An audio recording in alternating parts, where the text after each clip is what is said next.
आशा करता हूँ बहुत अच्छे होंगे और अपनी तैयारी धूमधाम से कर रहे होंगे। दोस्तों आज जैसा आप लोगों को पता है बहुत ही हैवली रेनिंग हो रही है हर जगह, तो आप लोगों के लिए गोल्डन चांस है कि आप लोग चैनल पे अपलोड किए गए सारे वीडियोस देख लें, उनके नोट्स बना लें, क्योंकि ऐसे में ना आप बाहर जा सकते हैं ना ही कोई कार्य कर सकते, तो बैठे रहने से कोई फ़ायदा नहीं है। No benefit to sit at home.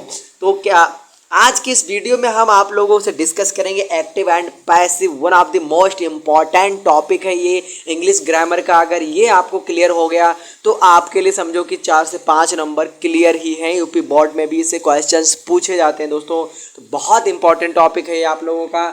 और आप लोगों से मैं कहना चाहूँगा कि इस वीडियो को इतना लाइक, सब्सक्राइब और प्यार दीजिए कि ये one of the most views वाला वीडियो बन जाए ये हमारे चैनल पे। तो आप लोगों से इस चैनल को सपोर्ट करने की गुजारिश है और इसके अलावा कुछ नहीं है। ये आपका चैनल है, आपको ही देखना है कि इसके साथ कैसा न्याय करना है।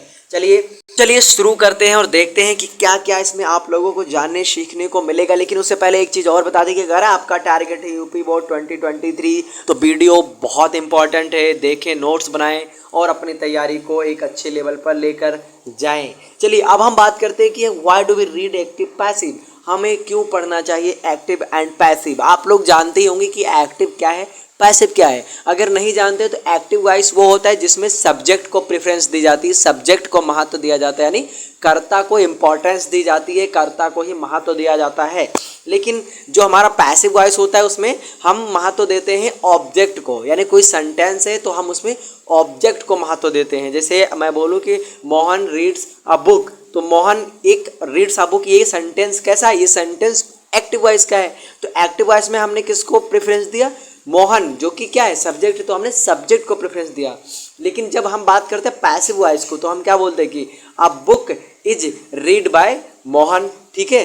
तो हमने बुक को प्रेफरेंस दी, किसको प्रेफरेंस दी, बुक को इंपॉर्टेंस दी, क्योंकि हमारा पैसिव वॉइस क्या है, एक्टिव वॉइस होता है बात को आप किसी के जैसे। तो साथियों ग्रामर बनाने वालों ने क्या किया कि उन्होंने दो तरीके से इसका एक वो सीक्वेंस बनाया है, एक इसका एक कह लीजिए कि चैप्टर बनाया है कि आप ग्रामर, इंग्लिश ग्रामर में अपनी बात को कितनी तरीके से कह सकते हैं किसी से। तो उसका एक तरीका होगा एक्टिव और दूसरा होगा पैसिव। उसके अलावा भी एक्टिव पैसिव के बहुत सारे रूल हैं कि क्यों एक्टिव पैसिव पढ़ा जाना चाहिए। जैसे कई बार क्या होता है कि हम जानबूझ के कर्ता को इम्पोर्टेंस नहीं देते हैं, कर्म को इम्पोर्टेंस देते हैं, ऑब्जेक्ट को महत्व देते हैं, तो उस केस में आपको यूज करना एक्टिव पैसिव यूज करना बहुत ज़्यादा इंपॉर्टेंट हो जाता है। बाकी ग्रामर के हिसाब से आप लोगों के लिए बहुत ज़्यादा इंपॉर्टेंट है, चाहे यूपी बोर्ड हो, चाहे क्लास 6, 7, 8, 9 किसी भी क्लास में आप अगर आप ये वीडियो देखते हैं तो जाहिर सी बात है कुछ ना कुछ बहुत अच्छे से सीखने और समझने को मिलेगा। चलिए कुछ सेंटेंसेस देखते हैं जिनसे आपको क्लैरिटी हो जाए कि हम किस चीज़ के बारे में बात कर रहे हैं, what we are going to exactly talk. देखो इसमें क्या है कि पहला सेंटेंस है ओपन द डोर, ठीक है, please help me, you can do this work and don't open the door. ये सेंटेंसेज हैं इम्परेटिव सेंटेंसेज, और हम इस वीडियो में इम्परेटिव सेंटेंसेज का एक्टिव पैसिव बनाना सीखेंगे। यानी जो एक्टिव है, ये जो सेंटेंसेज है एक्टिव वॉइस में है, तो हम इनका किसमें, पैसिव वॉइस में चेंज करेंगे। इसमें हम पैसिव वॉइस में चेंज करेंगे ताकि हमें अच्छे से समझ में आ जाए कि कैसे इम्परेटिव सेंटेंसेज को पैसिव में चेंज करते हैं। क्लियर। आगे देखिए, एक्टिव सेंटेंसेज को एक्टिव से पैसिव में चेंज करने के लिए आपको ये रूल लिखना पड़ेगा। पहला रूल क्या है कि लेट का प्रयोग करना पड़ेगा सबसे पहले, लेट का प्रयोग करना पड़ेगा सबसे पहले। उसके बाद में आपको क्या करना पड़ेगा, ऑब्जेक्ट लगाना पड़ेगा अपना, यानी जो ऑब्जेक्ट है उसका ऑब्जेक्ट आपको लगाना पड़ेगा। फिर आपको ऑब्जेक्ट के बाद में बी लगाना पड़ेगा और उसके बाद में वर्ब की थर्ड फॉर्म और उसके बाद में बाई यू।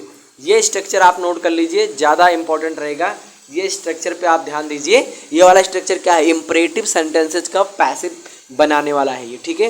तो इसमें क्या करना है, सबसे पहले आपको लेट का यूज करना है, उसके बाद में ऑब्जेक्ट का यूज करना है बच्चों, उसके बाद में बी का, और उसके बाद में वर्ब की थर्ड फॉर्म, उसके बाद में बाय यू लगा देना है, ठीक है। जैसे हमारा एक सेंटेंस है यहाँ पे, हमारा सेंटेंस क्या है, ओपन दी डूअर, ओपन दी डूअर। अब इस स्ट्रक्चर के बेस पे इसको हम बनाते हैं। जैसे लेट पहले लगा दिया क्योंकि हमारा रूल क्या कहता है, पहले लेट लगाएंगे, तो लेट लगा दिया, ठीक है। उसके बाद में हम ले लेंगे अपना ऑब्जेक्ट, ऑब्जेक्ट हमारा इसमें क्या है, हमारा ऑब्जेक्ट इसमें है डूअर, तो हम इसमें डूअर को ले लेंगे एज अ ऑब्जेक्ट, ठीक है। तो हमने लिखा लेट दी डूअर। उसके बाद में हमें क्या करना है, उसके बाद में हमें बी लगा देना है, तो लेट द डूअर और उसके बाद में वर्ब की थर्ड फॉर्म यानी ओपन की थर्ड फॉर्म क्या, ओपनेड।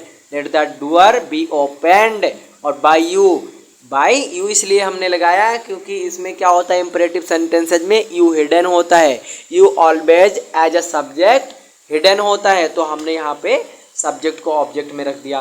देखिए, सब्जेक्ट को ऑब्जेक्ट में रखना तथा ऑब्जेक्ट को सब्जेक्ट में रखना, ये बहुत सिंपल सी बात है। इसे सीख जाएंगे तो एक्टिव पैसिव आपके लिए बहुत ईजी हो जाएगा। ठीक है, तो चलते हैं आगे और दूसरा सेंटेंस देखते हैं दोस्तों। Please help me. जहाँ पे भी प्लीज आएगा आप लोगों के एक्टिव सेंटेंसेज में, उनको क्या करना है, आपको पैसिव में चेंज करते टाइम पे यू आर रिक्वेस्टेड में कन्वर्ट कर देना है। यू आर रिक्वेस्टेड में क्या करना है, कन्वर्ट कर देना है। ठीक है, तो यू आर रिक्वेस्टेड में हमने क्या है कन्वर्ट कर दिया, और इसमें बी का प्रयोग नहीं होगा। ठीक है, और इसमें आपका बाय यू भी नहीं लगता है। No use of be, no use of by you. Clear, you are requested to help me. इतना आया आप लोगों को समझ में। अगला रूल देखते हैं दोस्तों। अगला रूल है यहाँ पे प्लीज को क्या करेंगे हम, अभी जैसे हमने बात किया यू आर रिक्वेस्टेड में चेंज कर देंगे। प्लीज को किस में चेंज कर देंगे, यू आर रिक्वेस्टेड में। ठीक है, यू आर रिक्वेस्टेड में हम चेंज कर देंगे प्लीज को।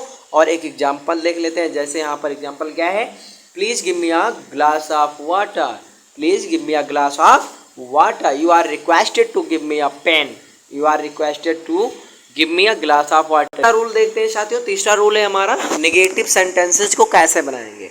नेगेटिव सेंटेंसेस को बनाने के लिए तीसरा नियम आप लिख लेंगे और ये स्ट्रक्चर आप लिख लेंगे। ये स्ट्रक्चर लिख लेंगे और यहाँ पर जैसे क्या करेंगे, do not make a noise. एक सेंटेंस हमने लिया है कि शोर मत मचाइए, तो do not make a noise. इसमें हम क्या करेंगे, लेट का प्रयोग सबसे पहले करेंगे। डू हटा देंगे, बिल्कुल ही गायब कर देंगे डू को।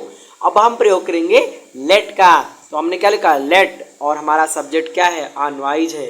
यहाँ पे है ना ये अ नॉइज, ये ऑब्जेक्ट में है तो इसे हम सब्जेक्ट में ले लेंगे। लेट अ नॉइज, नॉट लगा देंगे, तो late plus object plus not plus be made by you, और उसके बाद में यहाँ पे बाय यू लगा लेंगे। ठीक है, by you. Let modal verbs के बाद में बी का प्रयोग करो। मॉडल्स वर्ब के बाद में, मॉडल वर्ब्स के बाद में बी का प्रयोग करो, यानी और वर्ब की थर्ड फॉर्म लगाओ, और वर्ब की थर्ड फॉर्म लगाओ। जैसे योर अंकल कैन टॉक मी, ये कैन क्या है, कैन में, माइट, कुड, शुड। ठीक है, और वुड, ये सभी आपके क्या है, ये सभी आपके मॉडल वर्ब्स हैं। तो इनके बाद में आपको बी का वर्ब यूज करना है एंड आपको वर्ब की थर्ड फॉर्म का प्रयोग करना है। जैसे, तो हमें क्या करना है, हमें यहाँ पर मी लिखा हुआ है। क्या लिखा हुआ है, मी, और मी का होता है सब्जेक्टिव केस आई। क्या होता है, आई, तो हमने यहाँ पे आई लगा दिया। और फिर क्या किया, कैन लगा दिया, आई कैन। और उसके बाद में क्या करना है आपको, यहाँ पर देखिए ना, मॉडल वर्ब्स के बाद में बी का प्रयोग करो, तो आई कैन बी, और उसके बाद में वर्ब की थर्ड फॉर्म टॉक्ड, उसके बाद में बाय योर अंकल। बस, बहुत इजी है साथियों, अगर आप लोगों को समझ में आ जाए तो। ठीक है, अब कुछ आप लोगों के लिए इस वीडियो में हमने दे रखे हैं एक्सरसाइज, जिससे आपको चीज़ों की क्लैरिटी हो जाए। जैसे पहला सेंटेंस है हमारा, वह दरवाज़ा बंद करो। वह दरवाज़ा बंद करो, क्लोज दैट डोर। ठीक है, कृपया बाहर जाओ, प्लीज गो आउटसाइड। अपने भाई को बुलाओ, कॉल योर ब्रदर। एक आम लाओ, ब्रिंग अ मैंगो। तो चलिए इन सेंटेंसेस को वीडियो में बनाने की कोशिश करते हैं। जैसे क्लोज दैट डोर, तो हम यहाँ पर लेट का प्रयोग सबसे पहले करेंगे। तो हमने क्या लिखा, late the door, late the doer, उसके बाद में बी लगा देंगे। अभी हमने स्ट्रक्चर क्या देखा था, लेट लगाएंगे, उसके बाद में हम क्या करेंगे, ऑब्जेक्ट का यूज करेंगे, उसके बाद में क्या करेंगे, उसके बाद में हम बी का प्रयोग करेंगे, उसके बाद में वर्ब की थर्ड फॉर्म, और उसके बाद में हम लगा देंगे बाय यू। जैसे let the door closed, let the door be closed by you. Let that door, the नहीं होगा, दैट होगा, let that door be closed by you. Call your brother, let your brother be called by you. उसके बाद में please go outside का कैसे बनाएंगे, जैसे कि इसमें लिखा हुआ है प्लीज गो आउटसाइड, यानी कृपया का प्रयोग किया गया है और प्लीज का प्रयोग किया जाएगा। तो आप लोगों को बहुत अच्छे से पता है कि आप लोगों को क्या यूज करना है, यू आर रिक्वेस्टेड, उसके बाद में टू गो आउटसाइड, और उसके बाद में क्या है अगला सेंटेंस हमारा, ब्रिंग अ मैंगो, एक आम लाओ। तो आप let a mango be brought by you. ठीक है साथियों, अगले सेंटेंस पे चलते हैं, रिंग द बेल।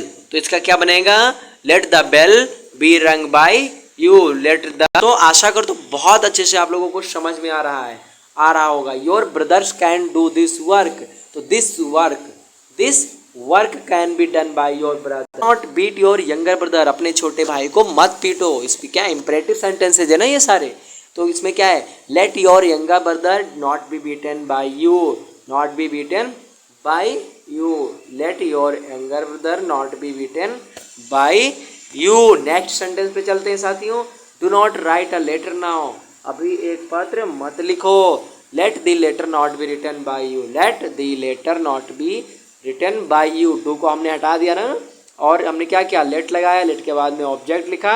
ऑब्जेक्ट हमारा क्या है, इसमें लेटर है। क्लोज द डोर, दरवाजा मत बंद करो, तो इसका कैसे बनेगा, let the door not be closed by you, let the door not be closed by you. We can call you, हम तुम्हें कॉल कर सकते हैं। You can be called by us, you can be called by us, तुम्हें हमारे द्वारा call किया जा सकता है। You can buy that book, तुम वो किताब खरीद सकते हो। The book, that book can be bought by you, that book can B bought by you. Sorry for maximum typing mistake because I did not type this all. Someone. Next sentence साथियों, your friends can help you. You can be helped by your friends. You can be helped by your friends. Please give me a book. Please give me a book. तो please आ गया साथियों, तो यहाँ पे हम क्या करेंगे, you are requested का यूज करेंगे to give me a book. You are requested to give me a book. You are requested to give me a book. Please give the 2 shirts to the beggar. भिखारियों को 2 कमीज दो। You are requested, please आया तो requested to give the 2 shirt, to give the 2 shirt to the beggar. भिखारी को 2 कमीज दो। तो साथियों, this is the end of the video. Please do share, like, subscribe and do justice with this video because we need your help, we need your support. And एक important बात कि imperative sentence ही हमने इसमें बताया है। आपको next video में हम बताएंगे टेंस वाइज बताना, और आपको कुछ और रूल पढ़ाएंगे, जैसे बहुत अच्छे अच्छे रूल होते हैं एक्टिव पैसिव के, तो उस रोल को भी हम आप लोगों को नेक्स्ट वीडियो में डिस्कस करेंगे। तब तक के लिए thank you so much for watching this video. God bless you all, keep preparing, keep rising.